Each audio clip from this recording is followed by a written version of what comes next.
Godspeed to the city streets.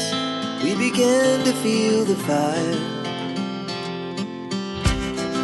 We rise like tall buildings as the chemicals they take us higher. 미국에서 발표하고 있는 한인들의 불법 이민자 추정치가 얼마나 될까요? 오늘 내용에서 그 자료 알아봅니다. 미국에서 14만 명 행사를 개최하는데 입국을 하고자 했었던 중국 참가자의 무더기 비자 거부 사태가 일어났습니다. 필리핀의 부통령은 내가 피살이 되면 대통령을 죽여라 라는 얘기 때문에 탄핵 위기에 놓여 있습니다. 대한항공과 아시아나 합병의 최종 승인이 이루어졌습니다. 앞으로 2년 동안에는 어떠한 변화가 있을까요? 중국인들이 일본에 대한 인상이 90%가 역대급 비호감에 있다고 합니다. 우리가 알고 있는 금성, 그런데 너무 뜨거워서 생명체가 절대 살 수가 없다라는 연구진들의 얘기가 나오고 있습니다. 돌아가신 어머니가 얼마나 그리우면 저렇게 맴돌고 있을까요? 중국에 관광 오는 한국인의 숫자에 중국도 놀라고 있다고 합니다. 우크라이나에서는 금년에 6만 명 이상이 탈영을 했다고 합니다. 차라리 감옥을 가겠다라고 얘기를 하고 있는 젊은이들의 모습 함께 짚어봅니다. 오늘도 전 세계에서 일어나고 있는 정보 시사 상식을 함께하는 시간입니다. 반갑습니다. 12월 3일의 화요일입니다. 오늘도 함께 해주시는 여러분들께 대단히 감사드립니다. 오늘은 하루가 어떠십니까? 하루가 또 어떠셨습니까? 하루가 늘 긍정과 결과가 좋아서 늘 웃음이 함께 하실 수 있는 우리 시청자분들이 되시기를 저 역시 매일 응원드리고 있습니다. 늘 정보와 상식 시사를 함께하는 시간, 이 시간 동안에 여러분들에게는 헛되지 않은 시간, 또 알찬 시간이 함께 하시기를 진심으로 바랍니다. 오늘 첫 번째 소식부터 짚어볼까요? 미국에서 앞으로 한 2달 정도 있으면 이제 불법 체류자, 불법 이민자에 대한 대대적인 어떤 기사들과 또 행정명령들이 나올 텐데, 그렇다면 한인 불법 이민자들의 추정치는 미국에서 발표한 데이터가 얼마나 될까라는 내용으로서 한번 짚어보겠습니다. 불법 이민자의 대거 추방을 공언한 도널드 트럼프 대통령 당선인의 내년 1월 20일 취임을 앞두고 미국 내의 한인 사회도 정책의 향방에 대해서 촉각을 곤두세우고 있습니다. 또 여러 비즈니스를 하시는 분들, 스몰 비즈니스를 하시는 분들 중에서도 또 많은 주변의 동료들, 그리고 이에 대해서 걱정을 하는 분들이 주변에 분명히 있을 텐데요. 미국의 불법 체류 중인 한국인의 수는 그 특성상 정확한 통계는 없으며 추정치만 있습니다. 그마저도 최신의 자료는 없고 기간별 추정치의 차이도 크다는 게 지금 여론인데요. 연방국토안보부, 우리가 DHS라고 합니다. 이 통계실의 올해의 4월 발간 자료에는 미국 내 불법 이민자의 추정치 기준으로서 출신국이 12위 안에 있는 나라들만 언급이 되어 있습니다. 그래서 이제 중국까지만 나와 있고 한국은 다행인지 어쩐지 모르겠습니다만 10위 안에는 들어있지 않다고 합니다. 이 자료에서 중국 출신 불법 이민자의 추정치가 2022년도 기준 21만 명인 것에 비춰보면 한국 출신의 불법 이민자의 수는 21만 명보다는 적은 셈이 되겠죠. 국토안보부의 통계실이 2018년 발표한 자료에는 지난 2015년 기준의 불법 이민자의 출신국 순위에서 중국에 이어서 한국이 8위에 올라 있었다고 합니다.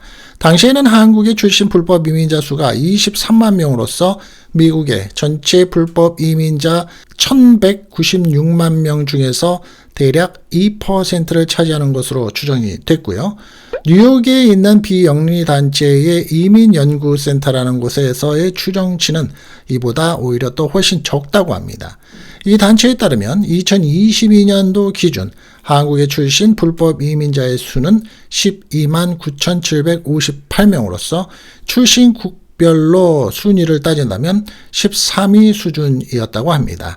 이 단체는 국토안보부의 통계실과 마찬가지로 연방 센서스국의 아메리칸 커뮤니티 서베이의 표본 자료를 토대로 추정치를 도출하지만 이에 더해서 조사 대상자의 직업 등을 토대로 합법적 신분일 가능성이 있는 사람의 수를 빼는 논리적인 편집 절차를 추구한다고 설명을 했습니다. 즉, 이 말이 좀 어렵긴 한데 간단하게는 이제 인구 센서스를 기본으로 하는데 그에 대해서 합법적인 이민자 수, 그리고 미국에 들어왔었던 사람들의 숫자를, 그리고 출국했었던 숫자들을 대략 따졌을 때 플러스 마이너스 이론적으로 설명을 하면 그렇다는 거죠.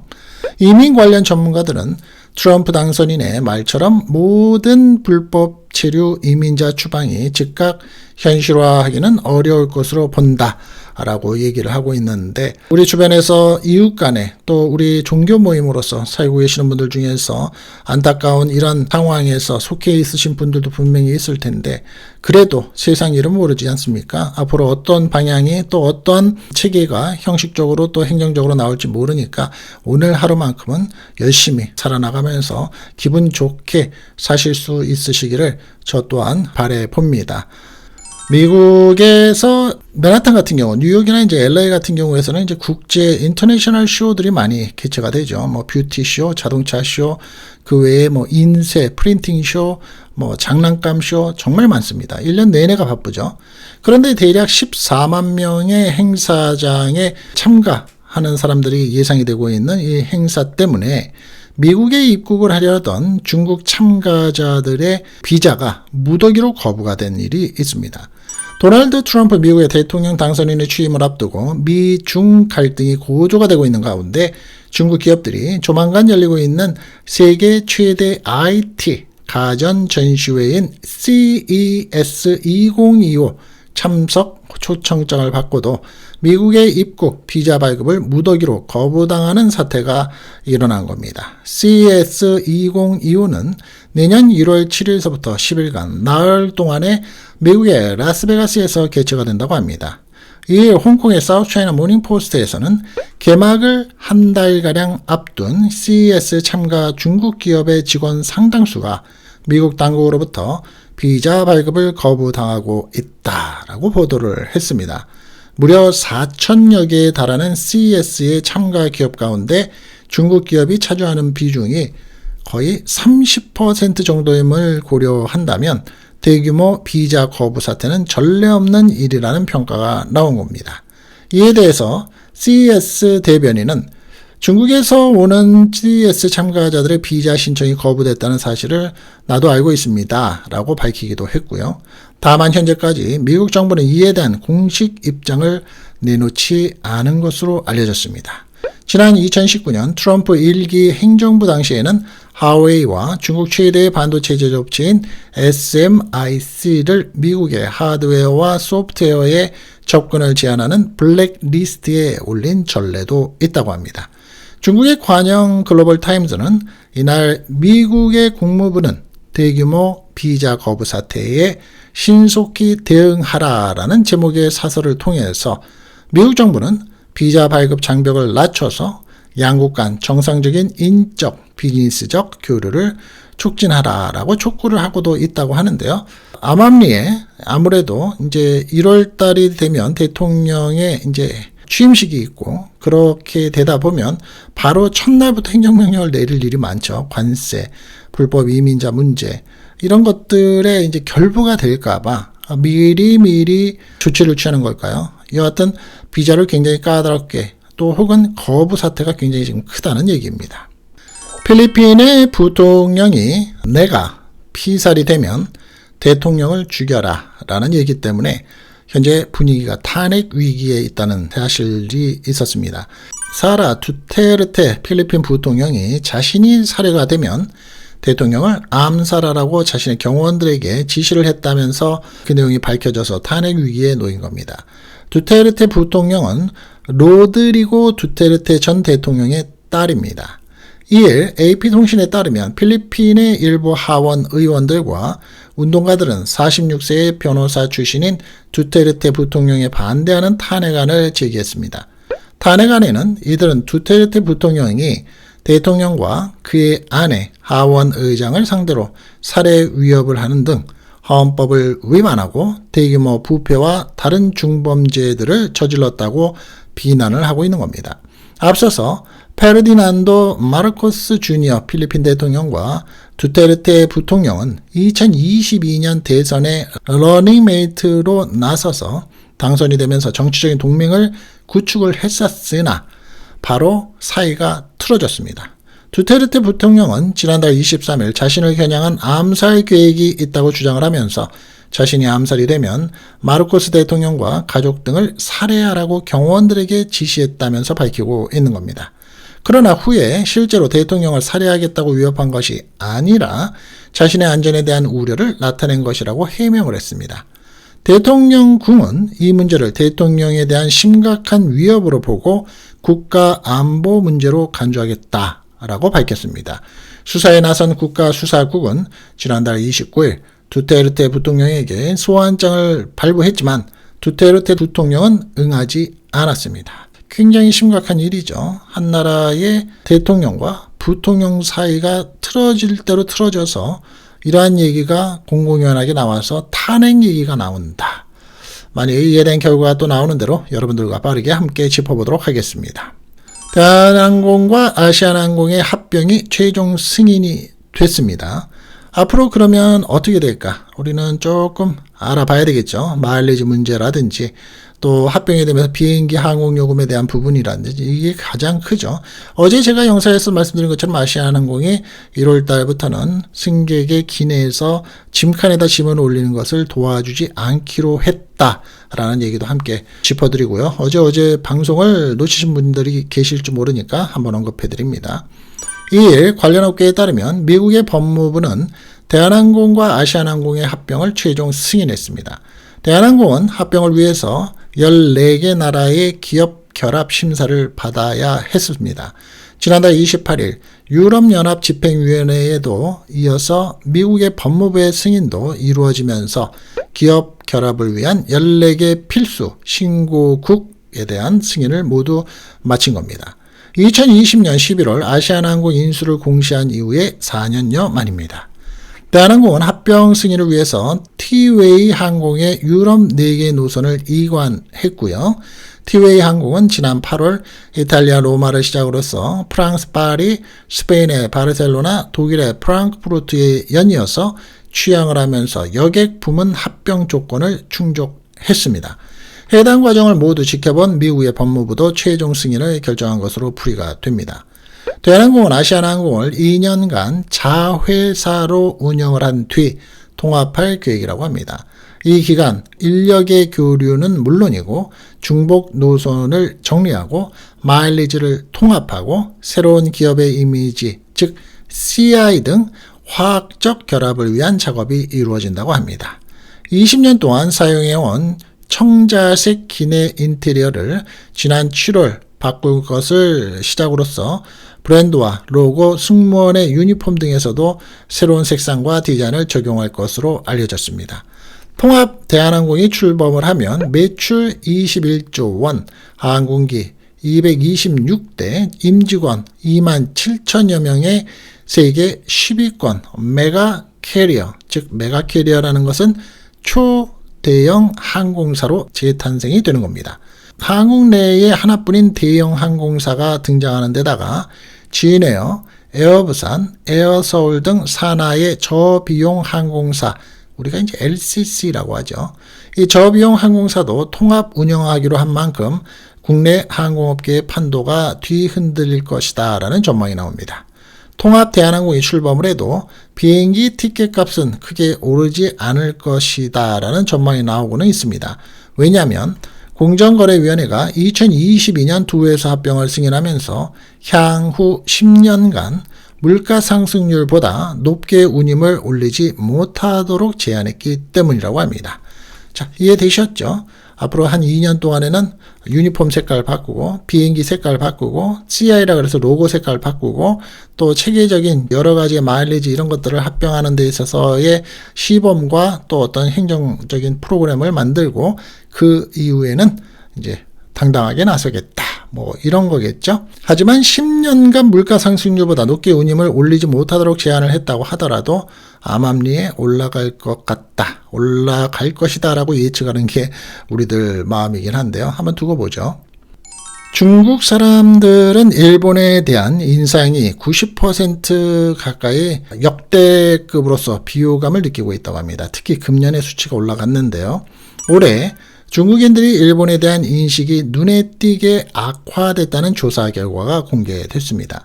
3일 일본의 비영리 싱크탱크인 갤론 NPO에 따르면 이 기관이 중국의 해외 출판 관련 기관 중국 국제 전파 집단과 지난 10월에서 11월 일본에서 1000명, 중국에서 1500명을 상대로 각각 설문조사를 실시한 결과 중국인의 응답자 중에서 87.7%가 일본에 대해서 좋지 않은 인상을 갖고 있다라고 답을 했습니다. 일본을 부정적으로 인식하는 중국인의 응답자의 비율은 작년 조사 때의 62.9%보다 24.8%포인트나 높아진 거라고 합니다.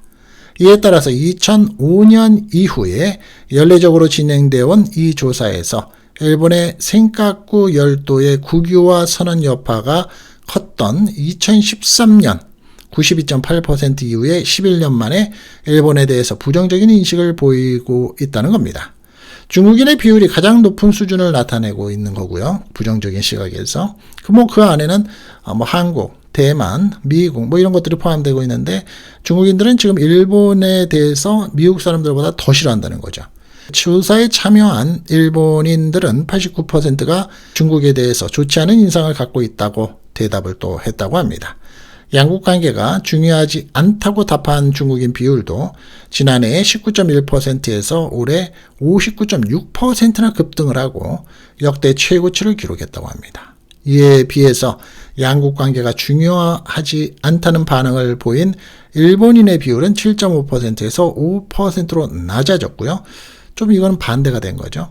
이 갤론 NPO는 중국인의 일본에 대한 급격한 인상의 악화가 단순하게 일회성인지 아니면 근본적인 변화인지는 한 차례 조사만으로 판단하기 어렵다, 위험이 좀 있긴 하다라면서도 일본이 미국과 협력하는 대립적인 국가로 간주되는 뉴스가 소셜미디어를 통해서 반복적으로 전달이 되온 게 영향을 아마 미쳤을 것이다. 그럴 가능성이 있다라고 추정을 하고 있다고 합니다. 우리 대한민국도 만만치 않은데 오히려 대한민국보다도 수치가 더 높네요. 우리 은하계를 얘기할 때 학교 다닐 때 이렇게 배웠습니다. 수금지화 목토 천의 명. 수금지화 목토 천의 명. 이제 거리를 우리가 얘기하는 거죠. 우리가 이 럭키 금성이라는 제품이 있었죠. 지금의 LG의 전신이죠. 그런데 이 금성은 너무 뜨거워서 생명체가 절대로 살 수가 없다라는 논리가 나왔습니다. 우리가 이제 영어로는 금성은 비너스라고 하죠. 표면 온도가 압력이 465도씨, 90기압에 이르는 극한 환경인 금성에서는 애초부터 바다는 없었으며 과거에도 생명체가 살 수 있는 환경이 존재했던 적이 없었다는 연구 결과가 나온 겁니다. 영국의 캠브리지 대학 테레사 콘스탄티누 연구원 팀은 박사과정 팀이라고 하는데요. 3일 과학저널 네이처 천문학에서 금성 대기의 화학 성분을 분석하고 금성 내부가 너무 건조해서 과거에도 바다가 존재할 만큼 물이 충분하지 않았을 것이라는 결론을 얻었다라고 밝히고 있습니다. 인류가 사는 데 있어서 가장 중요한 게 생명체가 살기 위해서는 가장 중요한 게 물이죠. 연구팀은 지구와 가장 가까운 금성이 한때 지구와 비슷했을 것이라는 추측도 있지만 이 결과는 금성이 형성 초기부터 내내 뜨거운 기후 환경이었고 생명체가 살 수 있는 환경이 존재한 적이 없었음을 시사한다 라고 말을 합니다. 연구팀은 금성은 현재 생명체가 살 수 없는 극한 환경이지만 과거에 생명체가 살 수 있는 액체 바다가 있었는지 또는 현재 두꺼운 구름 속에 미지의 공중 생명체가 있는지 등은 천문학자들 사이에서 여전히 논란거리라고 지적을 했습니다. 연구팀이 금성 대기를 유지하는 데 필요한 화산가스의 성분을 바탕으로 화산가스 속에 포함된 물의 양을 추산한 결과에 최대 6%에 불과한 것으로 나타났다고 합니다. 금성의 화산가스의 수분이 이처럼 적다는 것은 내부의 물이 풍부해서 화산가스 대부분이 수증기인 지구와 달리 금성은 내부에도 수소량이 매우 적은 탈수 상태임을 시사한다 라고 연구팀은 설명을 했습니다. 연구팀은 이 결과에는 금성의 바다가 존재할 수 있는 조건이 과거에도 없었다는 것을 보여준다라며 대기 중에 존재했던 물은 표면에 응축되지 않고 증기로 남아있다가 우주로 빠져나갔을 가능성이 있다라고 밝히고 있습니다. 조금 어려운 말들이 있고 복잡한 얘기를 드린 것 같은데 결론은 금성에는 온도가 너무 높고 물이 없기 때문에 생명체가 살 수 없다. 그러니 그동안에 우리가 말해오는 모든 루머들은 전부 말이 안 된다. 뭐 이런 얘기겠죠. 가족의 화목과 돌아가신 우리 부모님들을 그리워하는 일은 종종 우리는 가지고 있습니다. 특히 명절 때가 되면 더욱더 생각이 나고 힘들 때가 되면 그리워지고 기분이 좋을 때가 되면 또 한없이 생각이 납니다. 근데 돌아가신 어머니가 얼마나 그리우면 이렇게 맴돌고 있을까요? 한 남성이 어머니의 무덤 곁을 떠나지 못하고 맴도는 모습이 많은 사람들의 가슴을 울리고 있습니다. 지난달 27일 말레이시아 뉴스 트레이트 타임즈에 따르면 최근에 소셜미디어에는 어머니의 무덤 옆에 누워있는 말레이시아 남성의 사진이 올라왔습니다. 사진의 게시자에 따르면 남성은 주로 아침이나 저녁 시간대에 어머니의 무덤을 찾는다고 합니다. 그는 무덤 옆에 앉아서 조용히 생각에 잠기거나 기도를 한다고 합니다. 게시자는 무덤에 자주 나타나는 남성이 궁금해서 대화를 나누게 됐고 그는 배달기사로 일하고 있는 28살의 이름은 아짐이라고 소개를 했습니다. 아짐은 지난 6월 교통사고로 세상을 떠난 어머니를 그리워하며 무덤을 찾고 있다고 합니다. 아짐은 우리가 이 세상에서 떨어져 있지만 엄마 옆에 누워 있고 싶다라고 말을 합니다. 사연을 접한 누리꾼들은 격려의 말과 기도를 남깁니다. 어머니는 당신이 슬퍼하는 걸 원하지는 않을 것입니다. 마음 잘 추스리시고 일어나라 등의 반응을 보였는데요. 왜 이런 얘기들이 나오면 저는 아버지라서 그런지 모르겠는데 아버지를 그리워하면서 딸의 모습 뭐 이런 거는 좀 적은 것 같아요. 아무래도 배가 아파서 낳은 어머니의 모성이 더 큰 걸까요? 왜 아버지를 그리워하는 아들 뭐 이런 것들은 적은지 모르겠습니다만 세상 살면서 다 순리대로 누구한테든지 닥쳐오는 내가 돈이 많고 명예가 많았더라도 닥쳐오는 일이겠죠. 슬픔을 정말 가질 수밖에 없는 그런 상황이긴 하지만 그래도 어쩌겠습니까? 그렇죠? 앞으로 더 열심히 살아야 돌아가신 우리 부모님들도 기특해 하고 또 그동안에 내가 자식을 낳아서 키워온 보람도 느끼시리라 생각을 해봅니다. 중국의 관광오는 한국인들의 숫자에 중국 사람들도 놀라고 있다고 합니다.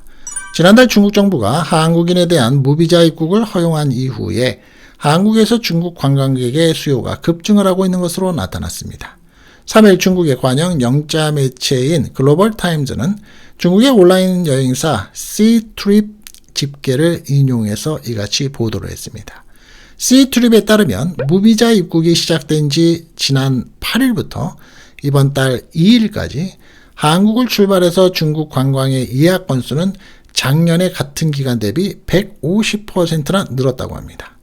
해당 기간 한국발 상하이 관광 예약은 전년 동기 대비 180%, 전월 대비 15% 늘어나는 등 상하이가 한국인 관광객들에게 가장 주목받는 여행지로 떠오르고 있다고 합니다. 한국에서 출발한 중국 여행의 40%는 주말 여행으로 확인이 됐고요. 대부분 칭따오, 베이징, 다롄 등을 짧게 다녀가는 것으로 나타났습니다. 자, 이거 왜 그러냐면 한국의 홈쇼핑이나 인터넷의 여행사들이 가장 밀고 있는 지역입니다. 이게. 그래서 홈쇼핑 같은 데에서도 여행 방송만 하면 중국은 기본적으로 요새 들어가는데 가장 많이 소개가 되는 게 이제 칭따오, 베이징, 다롄. 가격도 굉장히 싸죠. 뭐 19만 9천 원에 2박 3일, 3박 4일부터 시작을 해서 뭐 33만 9천 원 뭐 이렇게 나오니까 말입니다. 전일정, 항공기, 호텔, 숙박 그리고 전일정, 석식, 중식, 조식이 다 포함이 되고 뭐 이렇습니다. 한국인의 여행 수요가 급증을 하면서 중국 항공사들도 대응에 나섰다고 하는데요.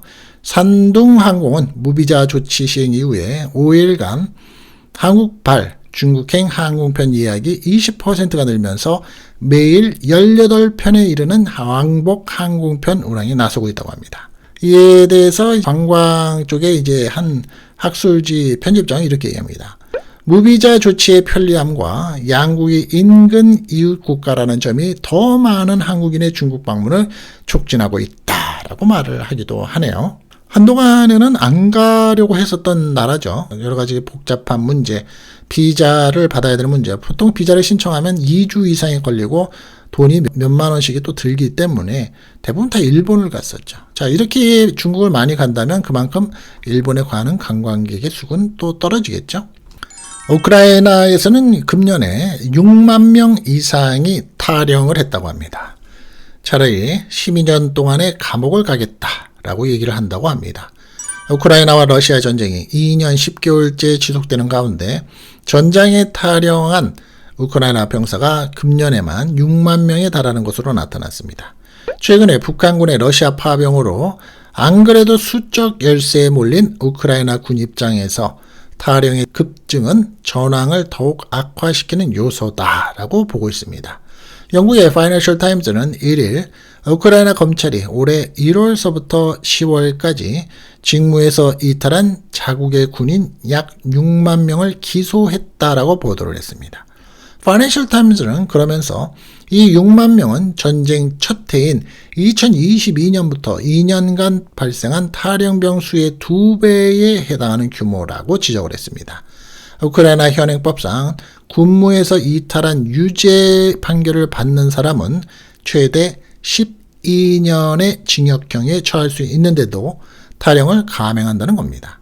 무기 등 전쟁 물자의 부족으로 인해서 전의 상실도 영향을 미치는 것으로 보인다고 합니다.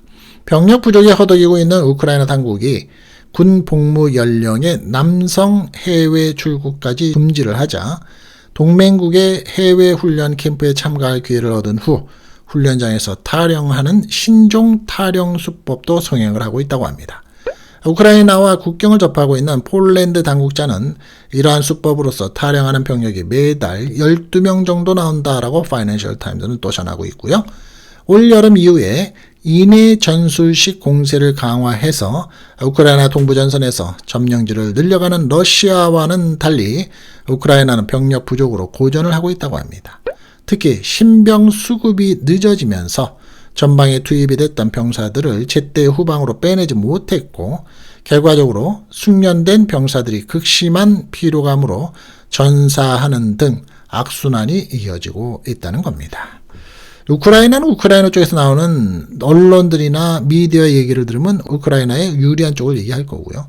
러시아 쪽은 러시아 쪽으로 똑같은 상황이 있겠죠. 이걸 객관적으로 볼 수 있어야 되는데 객관적인 미디어나 어떤 언론들의 얘기가 잘 안 나오죠. 그런 가운데 우크라이나의 병력에 러시아도 마찬가지입니다. 사실은 러시아도 탈영하는 젊은이들이 많다고들 얘기하는데 예전에 못 먹고 못 살 때 1900년도의 초기라든지 1차 대전, 2차 대전, 6.25 전쟁 시기 때만 해도 어떻게든지 군대를 빠진다라는 생각은 하지 않았고 탈영은 그대로 있었습니다만 이렇게까지 많지는 않았죠. 우리가 명목이라는 게 있죠. 목적이라는 게 있습니다. 명분이라는 것도 있습니다. 내가 왜 싸워야 되는가? 요즘 젊은이들은 그 이념도 많이 좀 느슨해졌다라고 볼 수 있겠죠. 안타깝습니다. 현재 전쟁이 빨리 끝나야지만 되는데 너무 길죠. 자, 오늘 제가 준비한 영상은 여기까지입니다. 함께 하신 동안 여러분들에게 조금이라도 도움이 되셨기를 바라봅니다. 함께 끝까지 해주신 여러분들께 감사드리고요. 다음 시간에 또 찾아뵙겠습니다. 감사합니다. Our hearts beat to the city streets. We began to feel the fire. We rise like tall buildings as the chemicals, they take us higher.